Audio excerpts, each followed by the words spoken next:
175 kilometers without stopping. In 1983, Australians decided to have their own marathon, but a very big one, not 20, not 40, but 544 miles, 875 kilometers, long, and without stopping. From Sydney to Melbourne. The winner was promised a small cash prize of $10,000. In addition, the athlete received the unofficial title of Sport Immortality.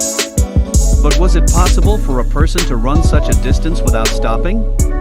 The word spread around the world about this ultramarathon entitled athletes, record breakers and winners began to arrive in Australia. TV showed the preparations for the marathon. The champions looked great, they had muscles even on their cheekbones, they wore the best sportswear and the most expensive sneakers. Their bodies were smeared with special creams, and they ate and drank a lot too. Before the start they took their secret pills, warmed up and stretched. As the contestants lined up before the start, the camera moved and began to show them, one by one. But suddenly the camera froze. Among these fine champions it picked out an old man in leaky pants, a dirty shirt, and no hat, who was standing swaying from side to side. The correspondent asked him, "Will you run too?" The old man answered hoarsely, "Yes." "K, can you speak louder?" "S, I can't. I got hit by a barbed wire when I was a kid and damaged my ligaments." "K, what's your name?" "S, Cliff Young." "K, how old are you?" 60. But he looked all of 80 years old, skinny, and seemed strange to be standing at all. "K, do you have a coach?" "S, yes, in the trailer around the corner." As the reporter approached the trailer, he saw an old man, 84 years old, smoking a pipe while sitting in a rocking chair. "K, are you Cliff Young's coach?" The coach nodded affirmatively. "K, do you think Cliff can handle a marathon?" T, yes, Cliff is a good boy, he'll win. The correspondent approached Young again and asked, "Can you handle the distance?"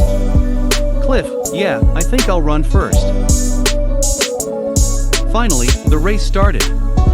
A reporter was riding next to the runners on a motorcycle and asked, "What do you think will happen to that old man?"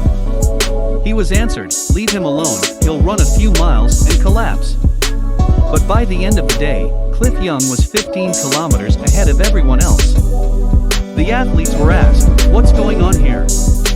They replied, "That old man just doesn't know what it means to run long distances. Tomorrow we'll easily beat him." But the next day Cliff Young was already 25 kilometers ahead of everyone else. Many of the athletes had already been taken on stretchers to the hospital, but Young kept running.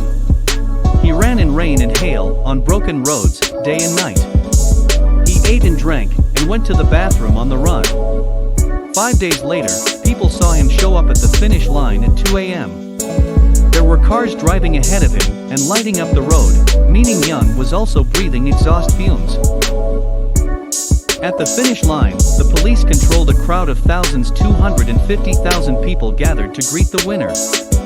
He ran the last 25 kilometers with ease and waved to people. 12 police motorcycles rode ahead of him. He became one of the greatest sportsmen in the world. More than 700 kilometers without stopping. After the finish line, Cliff Young was examined by doctors. They found that his arteries were as flexible as a child's. The doctors decided it was due to his proper, special diet. It turned out that he had eaten 10 peaches and boiled potatoes during his run. Then they thought he had some kind of special training program. But it turned out that Cliff Young had an old farm where he milked cows in the mornings and evenings. He had an old herding dog to bring the herd home for milking in the morning and evening. The area where the farm was located was very rough with rocks, stones, and hills. The dog had to do a lot of running, barking, and bringing these cows to the farm. When the dog died, Cliff Young put on his rubber boots and started running around the farm himself and barking like a dog.